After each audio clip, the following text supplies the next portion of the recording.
누구라도 암을 처음 진단받게 되면 죽음을 떠올리게 되고 이제 우울과 불안, 분노와 같은 감정적인 동요를 겪으실 수밖에 없습니다. 이런 감정적인 스트레스 또는 부정적인 감정이 암의 치료 과정과 이제 치료 성과와도 연관이 있는데요.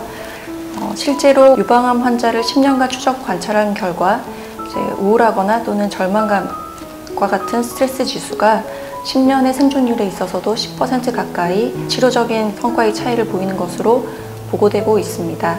우리나라 보건 통계를 보면 이제 기대 수명이 80대까지 오게 되면서 일생에 한 번 암을 경험하는 환자의 비율이 전체 인구의 35%나 달한다고 합니다. 특히 이제 중년 이후의 경우 남성은 5분 중에 2분, 여성은 3분 중에 1분 정도로 보고되고 있는데요.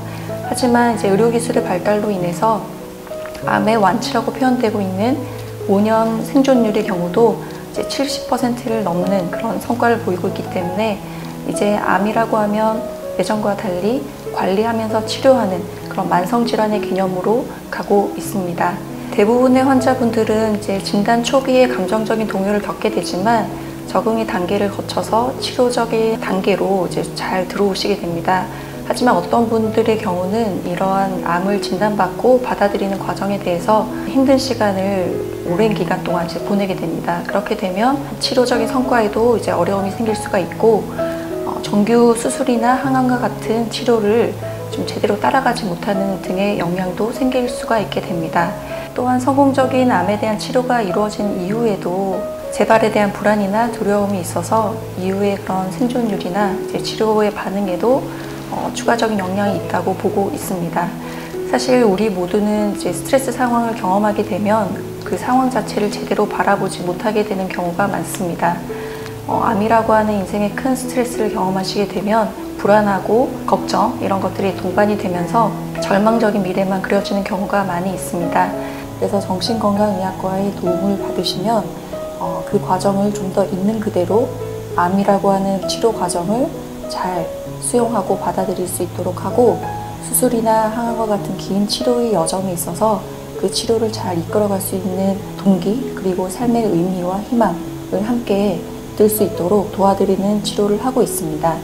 이것이 때로는 이제 약물 치료가 될 수도 있습니다. 그리고 이제 약물이 어려우신 경우는 비약물적인 치료로 인해서 스트레스를 관리하는 방법이 있고 그리고 이제 마음챙김 명상 치료라고 해서 내 마음에 대해서 내가 지금 어떤 생각과 어떤 감정을 가지고 어떤 행동을 하는지 그걸 잘 알아보고 조절할 수 있는 힘을 키워드리는 치료가 있습니다. 그리고 수용 전염 치료와 같은 이제 비약물 인지 치료를 동반하게 됩니다. 또한 환자뿐만이 아니라 가족분들도 많이 힘들고 지쳐있는 시기가 됩니다. 그때 교육을 통해서 암의 치료 과정에 대해서 잘 도와드리고 정서적인 지지를 함께 하게 됩니다. 암이라고 하는 이제 인생에서 만난 큰 스트레스 과정이 있어서 그 과정이 조금 더 쉽고 그리고 이제 잘 회복될 수 있도록 그리고 그 이후의 삶이 더 건강하고 삶의 의미에 대해서 희망을 가질 수 있도록 정신건강의학과에서 도움을 드리도록 하겠습니다. 감사합니다.